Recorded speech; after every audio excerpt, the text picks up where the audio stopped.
One of the interesting things that I'm sitting here between you two is, George, you love your 7000. Mm-hmm. Tommy was telling me earlier he kind of leans more towards the 7100. Well, I guess that's probably why we picked out these spots at the table here. Yeah, I ran through to get this on. Yeah. This is my 7000. I pulled it out of the truck just for this shoot today. And we're going to have a shootout, aren't we? I wouldn't say a shootout. Now we're going to see as a mobile transceiver that both of them will have their unique installations. And just like you two guys do Amateuerlogic, you're going to have differences of opinions. Yeah. I really love this one right here. I like that color display that's on it. That, really catches my eye. But, I have a external monitor. Since you can, you've got a video out on this, you can plug it into a composite monitor. So I have a little monitor sitting up on my dashboard. The radio's sitting down here low where I don't even have to take my arm off the armrest to spin the VFO, but I can look straight ahead, and my heads-up display is sitting right there. I really like that about this radio. Okay, we can see which way you're leaning towards. Yeah. Well, I actually like this radio. I haven't used that one, but I have played around with this one, and I like the ease of use. I like the touch screen. I like the fact that it's got D-Star built in, of course. Yeah, that's one thing that it does have that the 7000 doesn't have. That's the thing. Yeah. So it, like I said, I think by the time we go through it, it's going to have people leaning either way, but the final outcome is going to be they're both great radios. Well, I'm very interested to see myself because I haven't used the 7000. I know a lot of people rave over it. It's a great radio. So I'm actually kind of interested myself to see some of the features of it. There you go. Let's take a closer look. So what are we going to do here, Ray? It's going to be kind of radio Olympics here. All right. We're going to compare the 7000 and the 7100 with you using one that you've played around with for quite some time, and this one's a little new to you, isn't it? Yeah, I've only played around with it once. That doesn't give me an unfair advantage, does it? The Radio Olympics, so you're going to get a lot tireder than I am because all I got to do is just touch. Yeah. Oh, he's been reading the manual. Oh, yeah. That might be cheating there. Yeah, I never read the manual. I just started using it. Excellent. Yeah. And pretty much you could do the same thing with the other one. Oh, yeah. Oh, yeah. Yeah. It's very intuitive to use. Yeah. I mean, there are menus to it, but when you look at how few knobs you've got on your 7000 compared to your 7700. Yeah. It changes. The dynamics really change when you start removing knobs. But the menus are easy enough to get to on here, a lot better than some other mobile HF radios I've used. Well, I've joked around with people who said that the menus were difficult, that if they come and work the date and hamvention, we give them a manual in one hand and the other hand is to program the radio, that's our quick start, our quick start course. Mm-hmm. All right, what do we want to do first then? You're the master of ceremonies here, or the referee. If we get in a fight, you just break us up. And, I don't know. I don't think so. I've seen you guys do too many things that would be pretty stressful, and you guys just laugh it off. So what we're going to do is we're going to change bands, change modes, and then go through some of the menu settings that you would set up each of the radios. Okay. All right. Makes sense. Because on the 7100, there's a few things that we've done dynamically with a combination of buttons and the knob controls, where on the 7000 you have to go into menus to get to. Okay. Now, did you bring your whistle and stopwatch? No, sir, I did not. Well, I'll keep time. There you go. Watch him closely. Always do. The first thing that we're going to do is we're at 3862. We're going to go to 2 meters. To change bands on the 7000, I've got a band up and a band down button here. I'll just go over to the band up and I'll just hit it until I get up to 2 meters. And there we go. Well, I don't have a band button, but I have a frequency. Let me touch that and let's see what happens. Okay. Very good. That was easy enough, but it's not working over here. No, sir, it's not. Maybe you need to push harder. What do we want to do next, Ray? It looks like we both passed that. Let's change modes. Let's toggle through your modes that you have available on 2 meter. Well, I just go to the mode button right here at the top, and I'll just click it. I got USB, I've got CW, RIDI, FM, and back to USB. Okay, and Tommy? Well, again, I don't have a mode button, but I bet you there's a mode right there. Oh, sideband, CW, RIDI, FM, DV. That's where I'm going. I don't have a DV over here either, Tommy. This is not fair, Ray.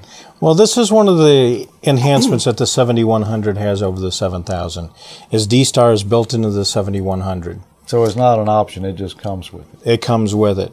While D-Star was on the market when the 7000 was released, the level of interest in D-Star just wasn't to that point to incorporate it into the radio. Okay. So it was not in the 7000. Well, Tommy's a big D-Star guy, so that's good. He can have D-Star. All right, so I'm on D-Star on 145 megahertz. I can't hear you over here, Tommy.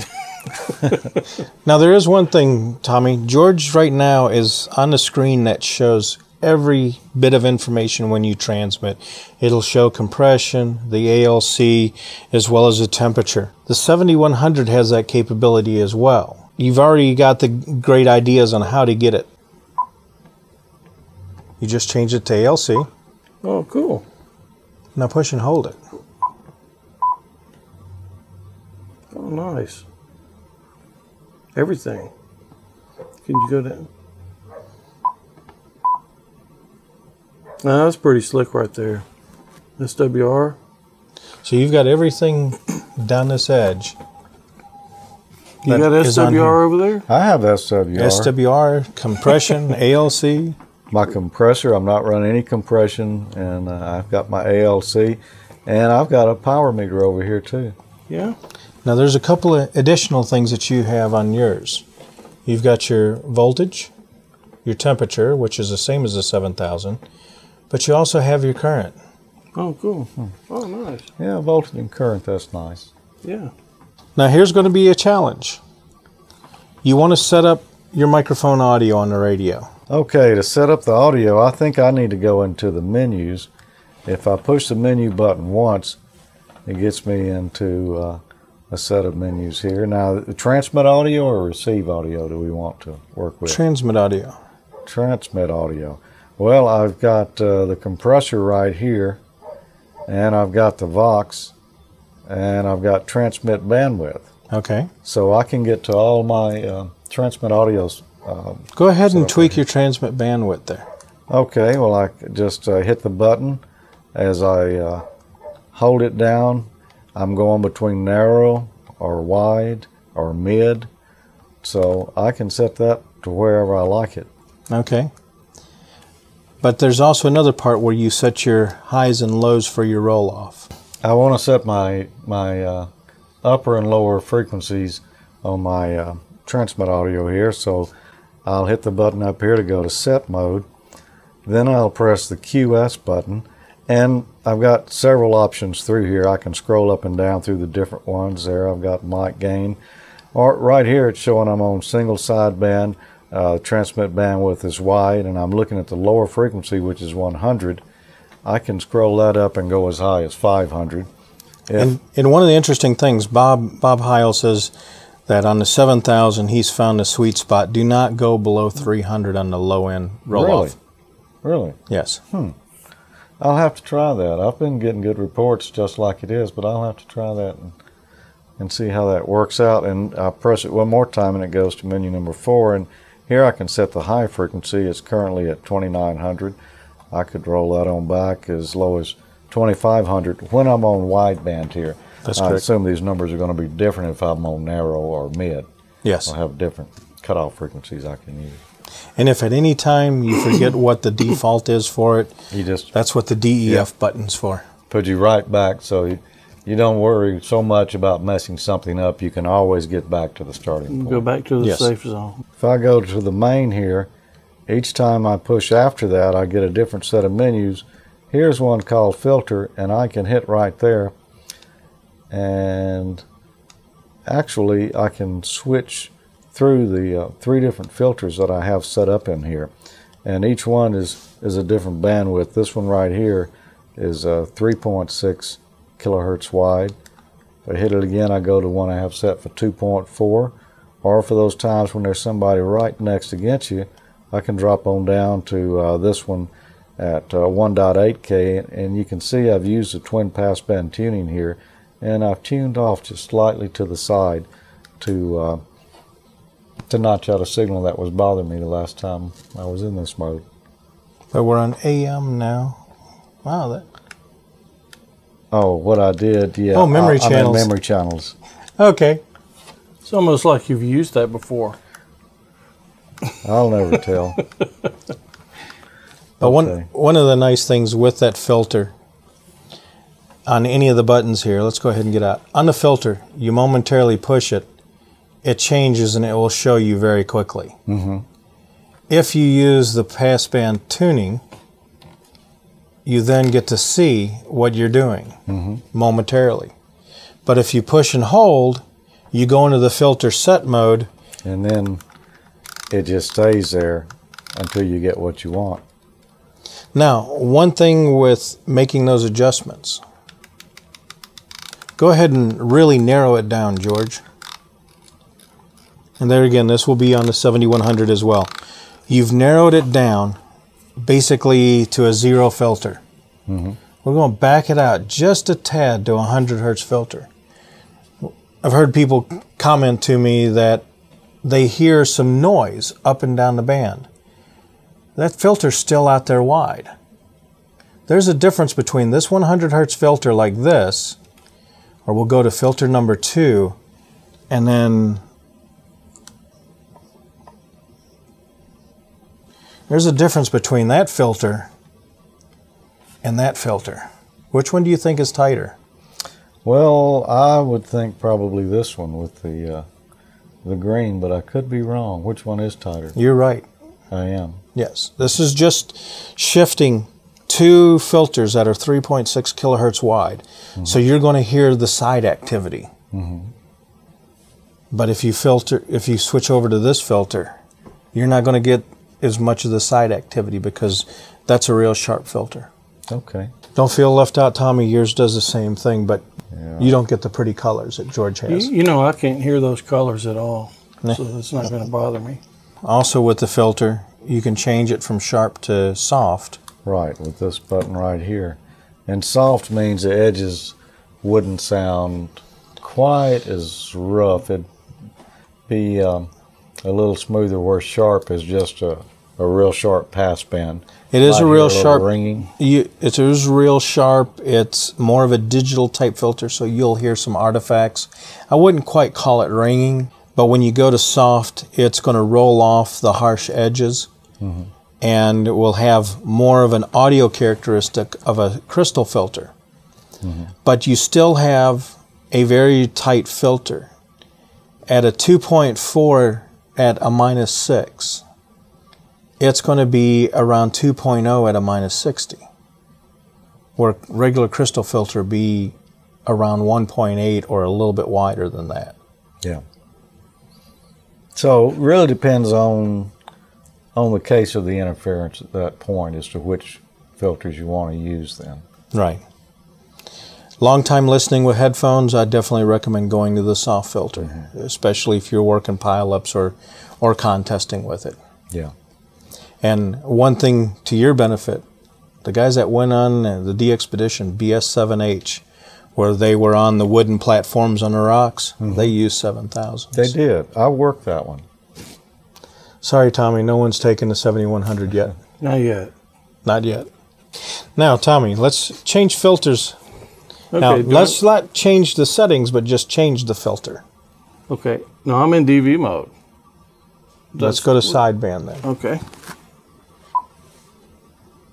Hey, I did it. Okay. And you get to see the little graphic come up, just like what George saw, but not those pretty colors. Right. That's okay. I'm okay without the colors. So it just toggles through preset filters. Yes. What happens if you hold it down? Okay, so then you can adjust them. Now, while George had to push and hold his BW button, we've listened from customers that said that was a little archaic, especially if you're trying to drive. Don't recommend trying to do it while you're driving, but it really cuts down the amount of time that you're sitting on the side of the road to make the change. Right. The BW, you just tap, and now you turn the knob. Oh, I see.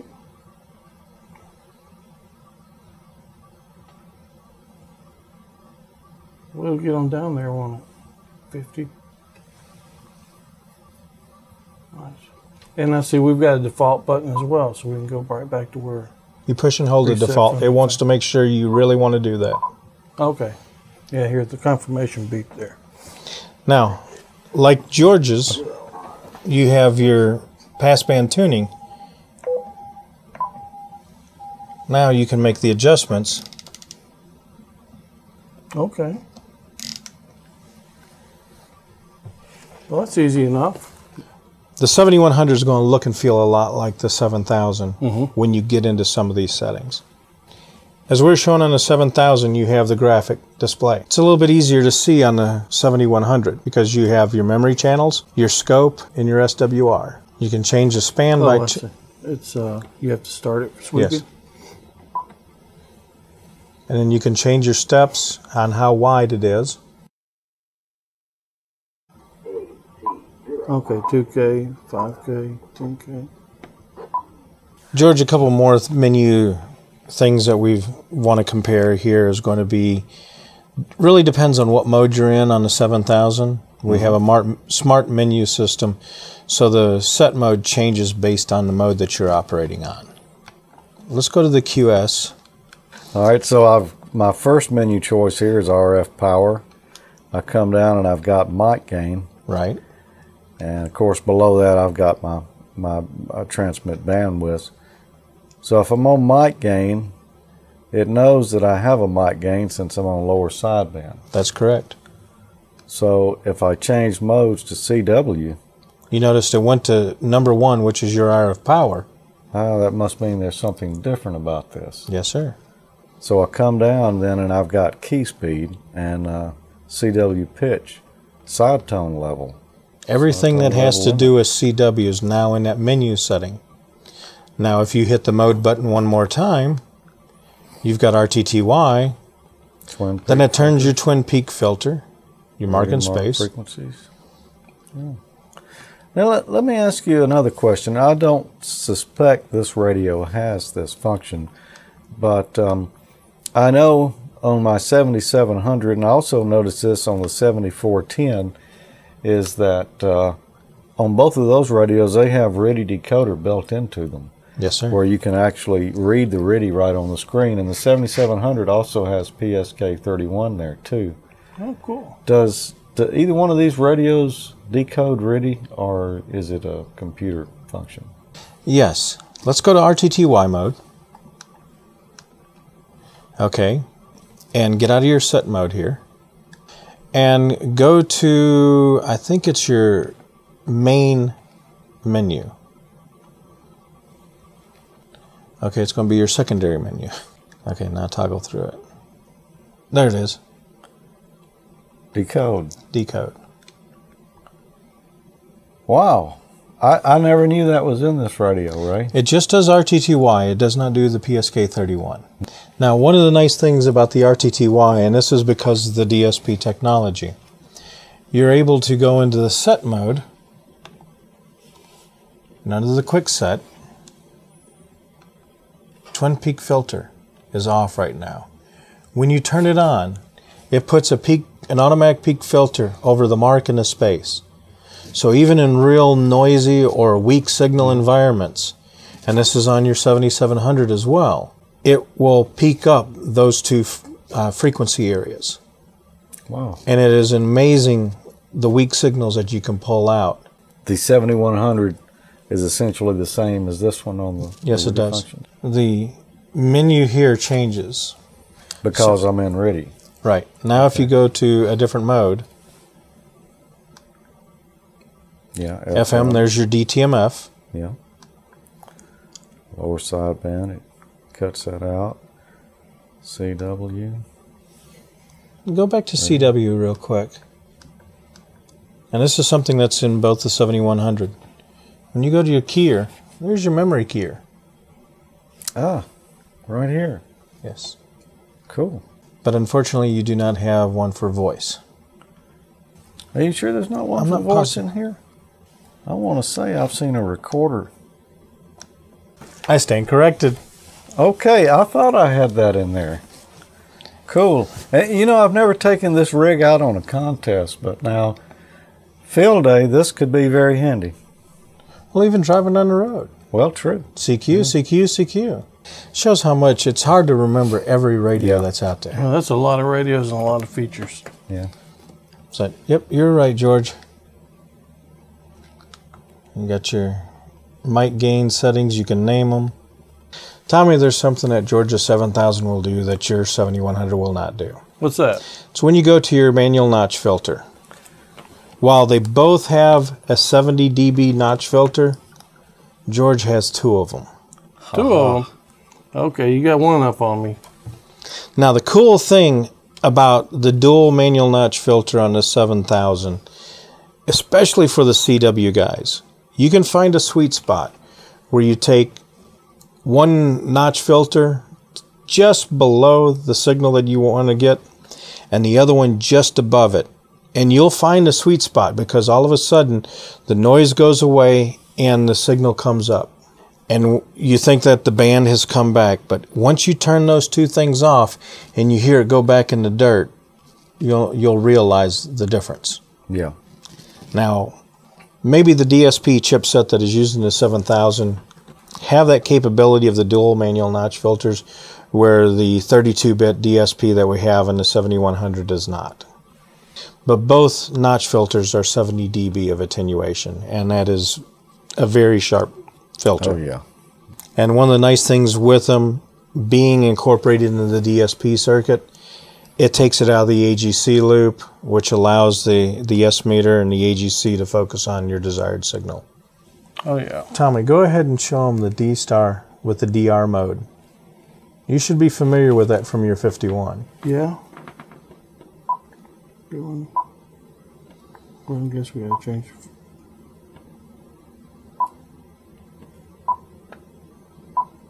Actually, go back to 80. Okay, so we've got HF, DV, and I see a DR button here. Ah. That was even faster. Yeah, that's pretty quick. Now, with an external GPS connected to the 7100, and the reason we went external instead of using like the UT123 from the 2820 was a cost thing. Everybody says, oh, I already have a GPS in the vehicle. Mm-hmm. Any GPS device, whether it's an APRS type device, put in the NEMA output from that device into the 7100, you then can get the near repeater function. Oh, nice. You know, even without that, the repeater directory is great anyway, because most of the time you know what's close by. But the GPS that's a great feature. But do something like you do on your 51. How do you think you'll change your from? You could do that.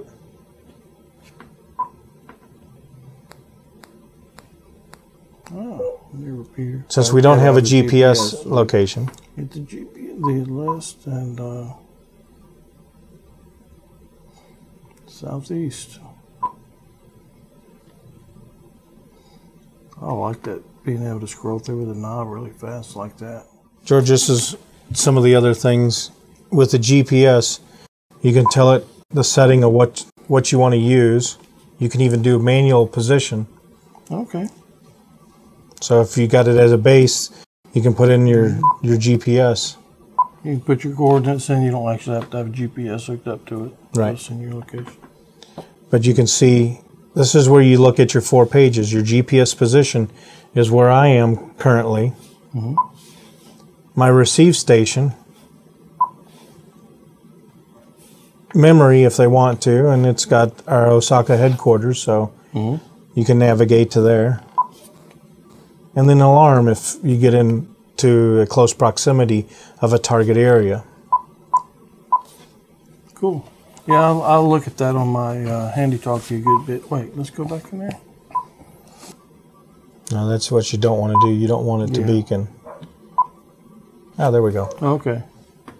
Yeah, so this is where you set it so it'll work with DPRS. Yes.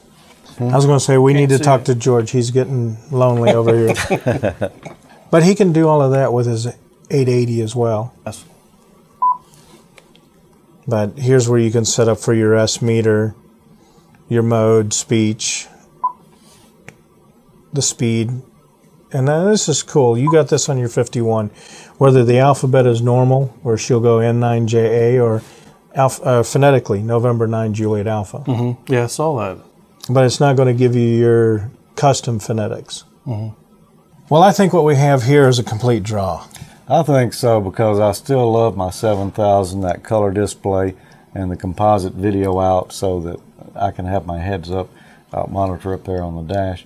I do see, though, one thing I kind of like about that 7100 over there, and Tommy probably knows what it is. Oh, yeah, of course it's D-Star. Yeah.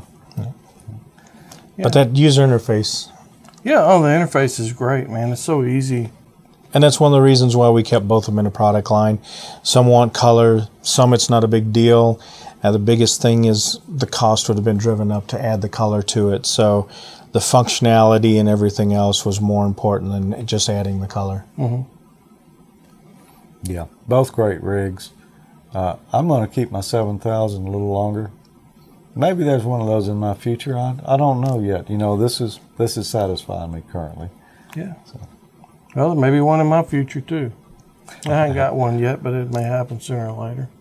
Maybe sooner. I guess which do you choose? Well, it comes down to maybe a choice of Team George or Team Tommy. Yeah. Go T. Go T.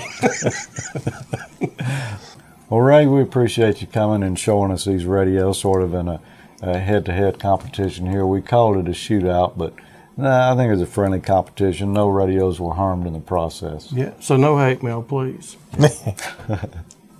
Well, thank you guys for allowing me to come here and spend some time with you to show you the radios, play around with them, and who knows what goes from here. Yeah, so we hope this gave you a good idea of what the differences between these two radios are. Can't go wrong with either one. It's just a matter of personal preference, I guess. Yes. Yeah, I'm still sticking with the one over here. Oh, I'll keep this one.